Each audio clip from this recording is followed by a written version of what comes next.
Hey guys, I'm back with another video. Today I'll be doing a tier list on fighter jets.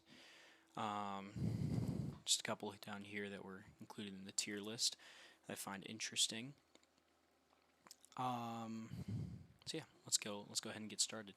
I'm just gonna be rating them kind of in their overall success for like as as a fighter aircraft. I'll also give considerations to some of their multi-role platforms, but I'm just kind of looking towards like successful aircraft, kind of aircraft that I kind of like too. So no real, I guess, proper tiers aside. Well, proper tiering system aside from maybe sort of aircraft that are just kind of good at, well, at least good at what they do or what their purpose, like their mission was. So okay, let's start off with the F-16. Currently, like the widest, I think, produced aircraft here in the States, fighter aircraft, or at least the one that the U.S. has the most of, the U.S. Air Force. Pretty good. Multi-role, can do a bunch of missions. Not the best, but very good. Um, I'm between like an A and a B tier situation. We'll drop them at A for now. F-35s, more recent air superiority fighter, stealth, which is pretty cool. It should allow it to do a lot of missions that just weren't feasible before. And a lot of people don't really get why the F-35 is like super expensive and why it's even worth it. Frankly, it is definitely super expensive and probably not worth the price. However, it does bring something to the battlefield that hasn't really existed before, and that's the widespread use of stealth. So we get aircraft like the F-22 that has stealth, or even I don't know if there are any on this list. That's the Su-27. I don't remember if it had.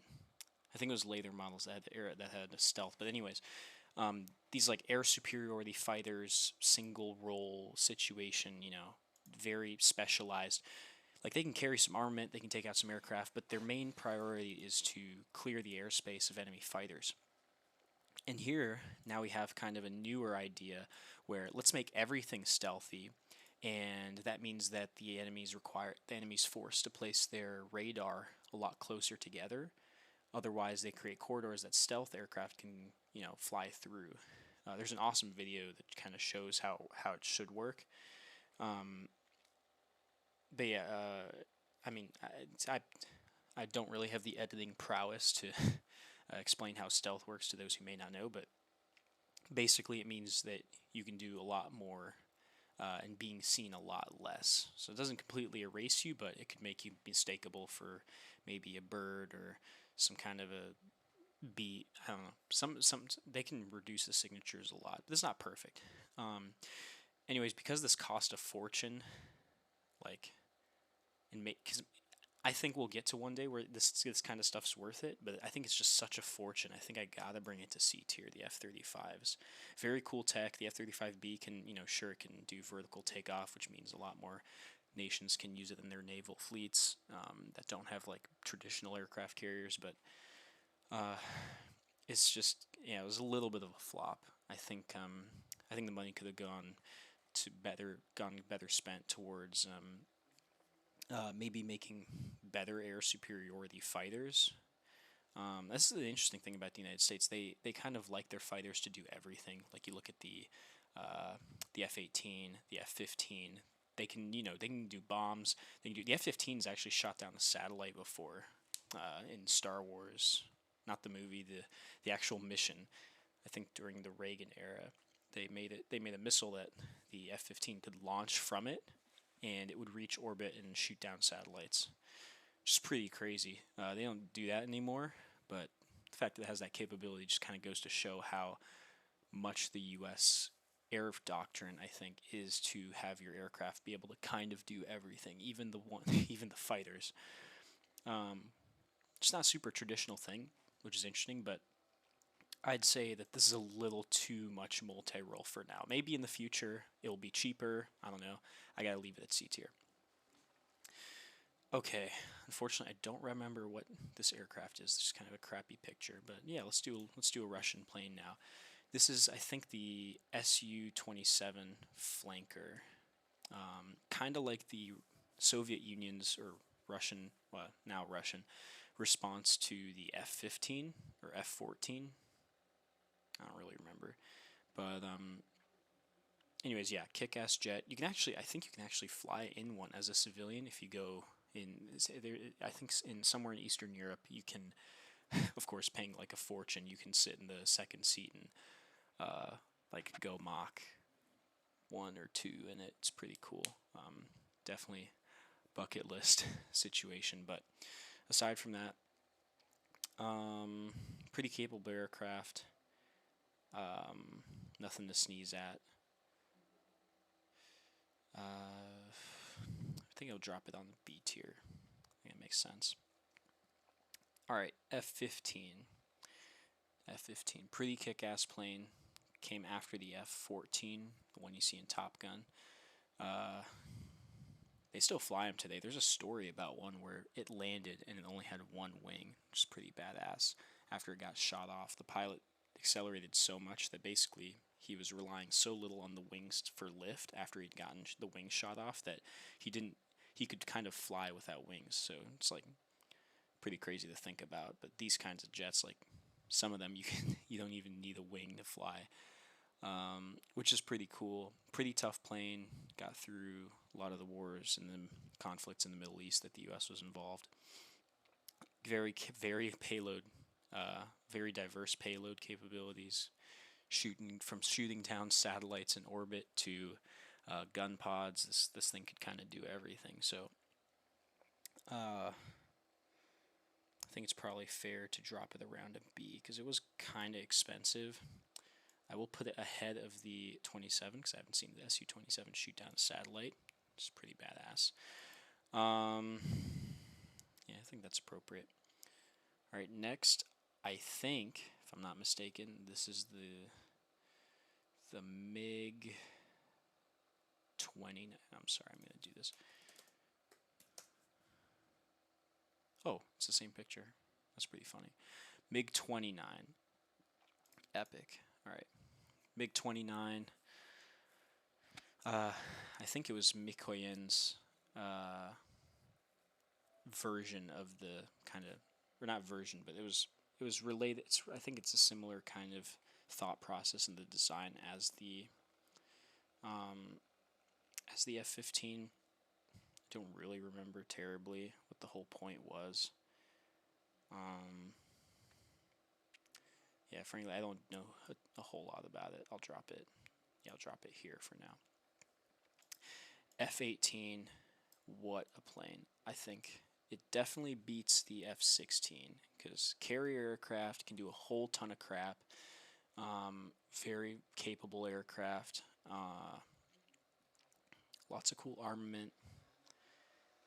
Just, yeah, like almost basically perfect for what the Navy needed when they switched from the F-14s. They're so good that, in fact, they're still remodernizing them. They're even swapping them out for they're developing even just new variants of this that are improved. I might leave this S tier, honestly. This is a pretty good platform. All right, F-22. I mean, I just love it. This is the Lamborghini of aviation that every 12-year-old has plastered on their walls. Like, I just love this plane. Incredibly fast. Has this thing called super maneuverability where it can just freaking move just through vectoring its thrust. It's vectoring its engines through thrust vectoring. It can do all kinds of crazy maneuvers that are impossible to do in other aircraft. It's called super maneuverability. I think it has super cruise, so it can go Mach without using afterburners, which is insane.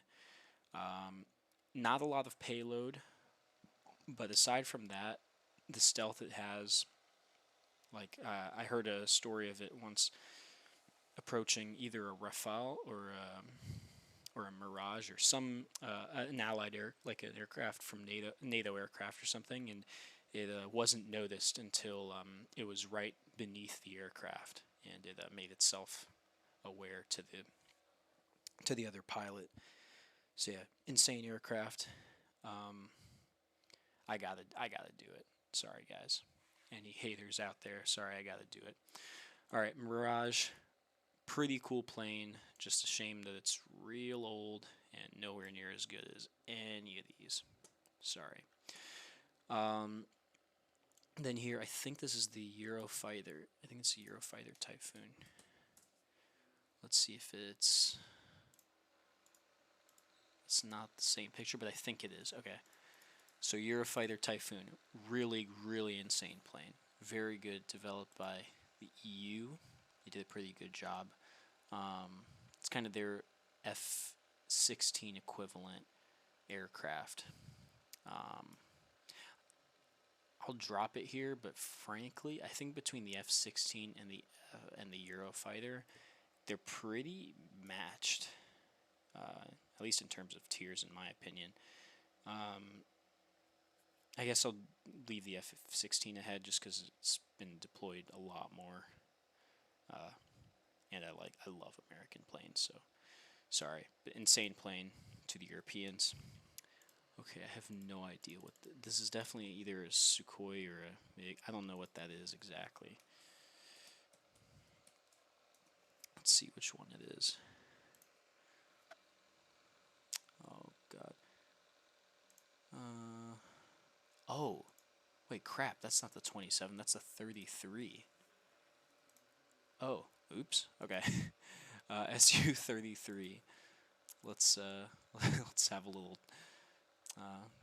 No, this is not cheating. I'm just verifying the identity of the aircraft. Okay. All right. All of a sudden, I'm gonna have to go ahead and swap these. I suspect that's the 27. Okay, guys. So Sukhoi 33 here, equivalent Russian equivalent to the F-18. It also went through modernization and seems to still be in service. Yes, still in service. Relatively old, kind of, yeah, basically a Russia edition of that.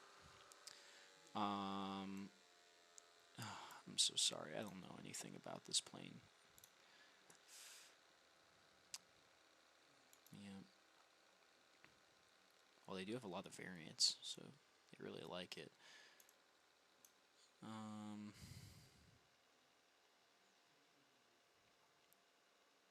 Don't know anything really about its combat service either.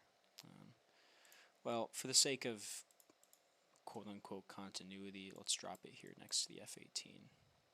It's a similar plane. I'm just gonna go on a gamble and say that they're pretty well. I'll put it here just because I happen to know this one and I really love American jets. But all right, there we go. Tier list. That's it. Turns out we didn't need an F tier today, as much as the 2000 is kind of not super useful nowadays. At least it did a pretty good job when it was introduced, and at least, well, it was pretty useful. None of these planes are trash, but this one is just kind of not useful or really usable nowadays, or at least not competitive. So yeah, there you go. I hope you guys enjoyed, and I'll see you guys in the next video. Like and subscribe.